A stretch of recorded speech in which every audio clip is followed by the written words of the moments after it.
อ้าวเพิ่งได้เรียนเป็นเพื่อเลยแล้ววันนี้ไม่ให้เป็นเลิกคือให้เลยเป็นแล้วสิให้โอ้ยขี้นอดเป็นก็สิให้วันนี้ตายครับขี้นอดอีลอยวันหนาวน้องเพิ่นก็ให้น้ำกันเลยแล้วทุกคนเลย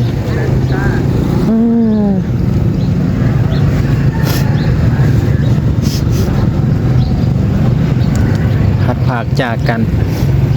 ไปหาเงินหาขำพี่น้องเอ้ยเนาะปลาสบายเนาะก็ได้ละร้อยผู้กำลังย่างมาไปขี้แล้วปวดท้องห่างอะโดยเอาไว้ดึงช่องย่างเลยดึงช่องแล่นเลยดึงช่องแล่นนี่ลิตุ๊กจุดว่าเป็นเรื่องคือพาวได้มาช้าไปน้ำเปล่าเป็นห้องไปว่าแหละมันไปก็ล็อกไว้แล้วก็เย็บตัวแล้วดิ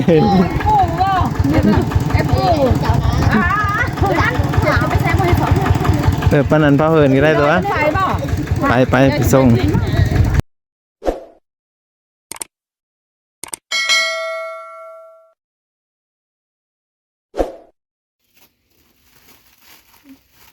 ซ้อนบ่ซ้อนเนาะสีเสื้อทุกอย่างตอนนี้เป็นน้องกำลังสีได้กลับไปใต้เด้อพี่น้องกะสิไปส่งเพิ่นขี่รถไถเพิ่นเอาออกมาเด้อทงเด้อไป3 4 5 6 7ไปได้พี่น้องแล้วก็ไปเอาปลาอยู่พุ่นนี่เนาะแล้วก็ลองไปติดตามเมืองนำกันเด้อพี่น้องเด้อวันนี้ไปส่งเพิ่นอยู่เมืองชนแล้วก็ซื้อเครื่องซื้อของมาขายนะเล็กน้อยทุกคนเนาะไปตอนนี้ก็สิได้ขี่รถไถไปเด้อมาให้พี่น้องเด้อ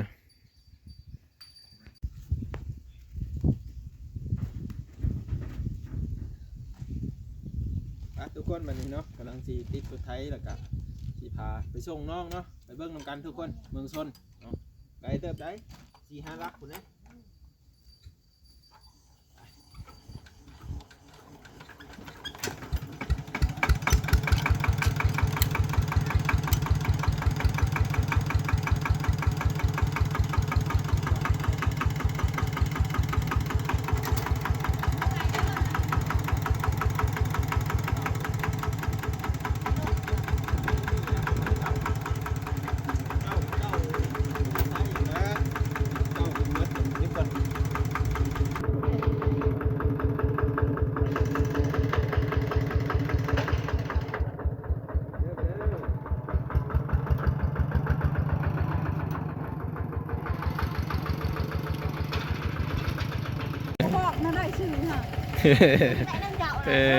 กลับก่อนเด้อบ้านนี้พี่น้องพุ่น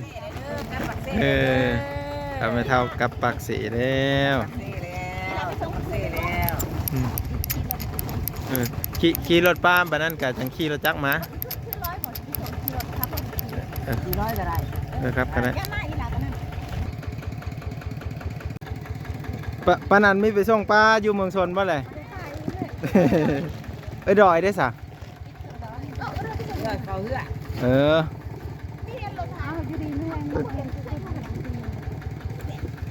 แม่นป้าคนนายด้วยอันนั้นเหรอวะป้าขี่นะป้าขี่รถจักรบอกป้าขี่รถจักร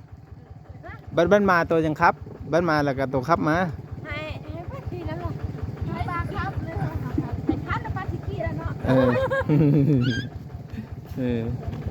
ไปตอนนี้สิไปส่งปลาฮะผู้กำลังย่างมาไปขี้แล้วปวดท้องห่างเอาไว้ดึงช่องย่างเลยดึงช่องแล่นเลยดึงช่องแล่นนี่ลิตุ๊กจุดว่าเป็นเรื่องคือพาวได้ ไปน้ำเปล่าเป็นห้องไปบ้าง ไปว่าแหละกันไปก็ล็อกไว้แล้วก็เย็บตัวแล้วนี่ ปูบ่ไอ้ปูปานนั้นพาเพิ่นก็ได้ตัว ไปบ่ ไปส่ง มากระน ไปขึ้นรถค่ะ แล้วก็ป้าไปส่งนั่นเขาเหือนเด้อพี่ดีเด้อนั่นเขาเหือน กลับแล้ววันนี้กลับแล้ว พี่ดีเด้อ ไป จะพี่ดีได้ รถหมาก็แล้วเนาะมาฮอดเมืองชนเด้อพี่น้องเด้อจะได้รถหมาเนาะข้าป้ามาฮอดก่อนเดี๋ยวว่าพามือฮะผู้บ่าวนะย่านะหน้าไม่ช่วยกับย่าอะไรวะ วัดจันหอมเอาแม่ นี่ก็มาส่งป้าเด้อพี่น้องเด้อนี่เดี๋ยวหาซื้อเบิ่งเพิ่นสิมาได้นี่เกมเครื่องเกมของเต็มไปพี่น้องนี่ดิเนาะทงพุละทงกะเครื่องภาคของต้อนกับบ่ได้มียังให้เพื่อนแล้วบ้านเขาก็มีแต่มะม่วงยามนี้กะมะม่วงให้ปลาเนาะการขี่รถไถมาส่งปลาอยู่อันตลาดเมืองชนพี่ทุกคนเนาะไปนี่ปลาเพิ่นก็สิกลับไปแล้วอันนี้ก็มาส่งเนาะดอยเพิ่นมาส่งปลากลับ อาจารย์เลข อาจารย์กำลังหาเลขอยู่ เมื่อ โอ้ยจะเมินนะพี่เบิ่งมาพี่ก่อนตีเมื่อว่าไหร่เสื้อเครื่องฮะเนี่ยยืมมือต้นหอมผัดไม่มีเครื่องแล้ววันนี้เพิ่งเติบแล้วเพิ่งจะได้เห็นครับวันนี้เอ้าพอใส่กลับแล้วเนาะวันนี้เนาะโอ้ยกลับแล้ววันนี้มีคิดหอดได้รัดบ่ปิดพักเห็นได้มาบ่เลยฮะอ้าวประมาณแล้วว่าเพิ่นจะได้ลำละกันได้ทางนี้เด้ ขี้งอเด้มอลอยสิให้นำวันนี้เอ้าเบิ่งคักๆรถนี่ให้แต่แท้ขี้งอก็สิให้นำไอ้หอมเด้นี่มีให้บ่ลอยมีให้บ่มั่นใจมั่นใจเลยบ่มั่นใจบ่ล่ะมันสิหายก่อนมันสิเบี้ยหายมันก่อน ก็ใช้ไม่ได้ดอกจอดมากร้อยนี่ไหม ลอยหารถนี่ อื่นก็เขียนพวก เบิ่งดูหันยิ้มมาทางนี้เลยยิ้มแน่ ยิงแขนไม่ติยิงแขนไม่ติ ๆเอ้า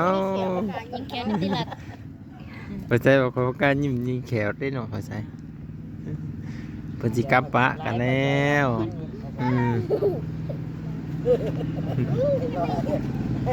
จะนั้นเพิ่นก็กลับเลยมาส่งกันเนาะแต่เพิ่นก็สิมาส่งที่ท่ารถด้วยเนี่ยเดี๋ยวปลาเป็นจะนั้นเพิ่นย่อเฮ้ยตี้เคิงกันได้ จะนั้นเพิ่นย่อขึ้นเธอแต่ว่าตอนนั้นมาติดกันด้วยเหรอ มาติดกับกระสอบ อันนี้ตัวนี้แหละมันแหละกล้องมัน อันนี้ขายออกอร่อย จับจึงไว้เด้อให้ถ่ายแล้วจึงไว้เลย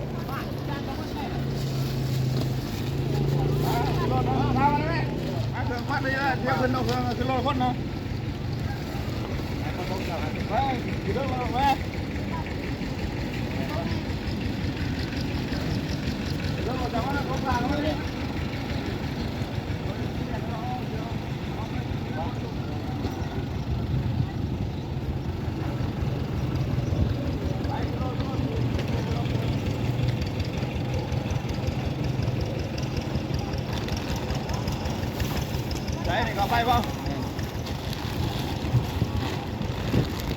ได้ชื่อเด้อ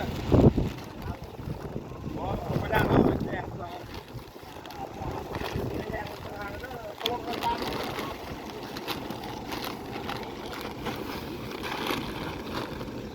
ยังเลย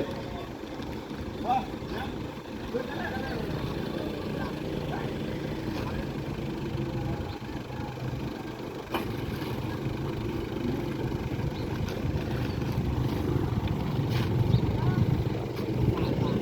บ๊า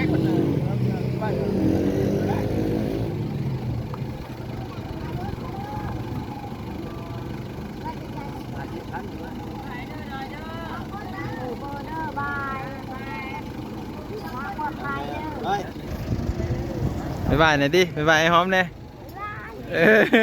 โอ้ยเด้งเหรอเห็นจ้ะฮะนั่งคือภาษาไอ้เด้เห็นว่าไม่เท่าเอิญนะมาลอยจำได้เพิ่นออกเพิ่นออกกันเนาะทำแล้วอันนี้ไม่ได้คือเป็นน้ำตาแดงแล้ววันนี้โอ้ยตายครับ มีได้ไป หงเงินไว้หงเงินไว้ มีได้ปูเกตเล็ก โอเคทีนี้เนาะไปขึ้นรถเรียบร้อยเลยเด้ชลบุรีแกงก็เต็มอัดเลยเนาะลายแห่งนี้เป็นลงใต้ลงนี่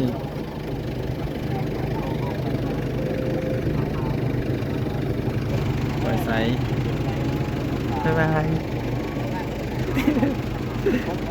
ดีเด้อ ไอ้คุณปลาบ๊ายบายเนาะเด้อก็ได้ร้อยเด้อก็ได้ เนี่ยจะให้เดี๋ยวจะตาแดงเลย ตาแดงเลย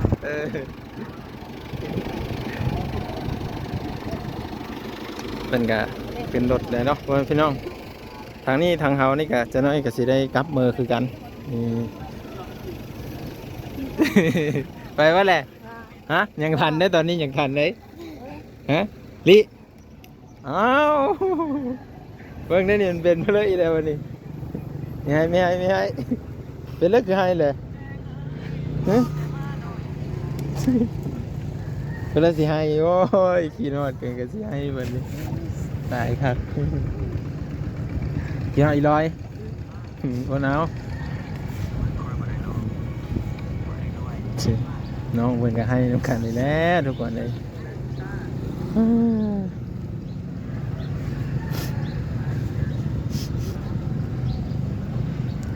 หัดผากจากกันไปหาเงินหาขำพี่น้องเอ้ยเนาะคอยนำเทน้องคนอยู่เคยลิ้นเคยอยู่นำกันตบเลยคนน้องเพิ่งก็ขึ้นแล้วเนาะไปแล้วไปกดบ๊ายบาย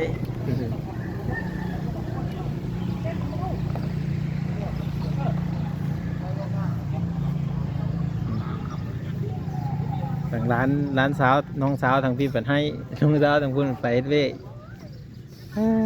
หล่อยเอ้ยตัวมีซื้อเพื่อบ่อย่าไปซื้อเพื่อเข้าไปไปด้วยเข้าไปซื้อทรงเฮอร์มอนี่ก่อนเลยนี่ให้น้องลอย นี่เป็นน้องสายล่านี่แหละมือในภูเก็ต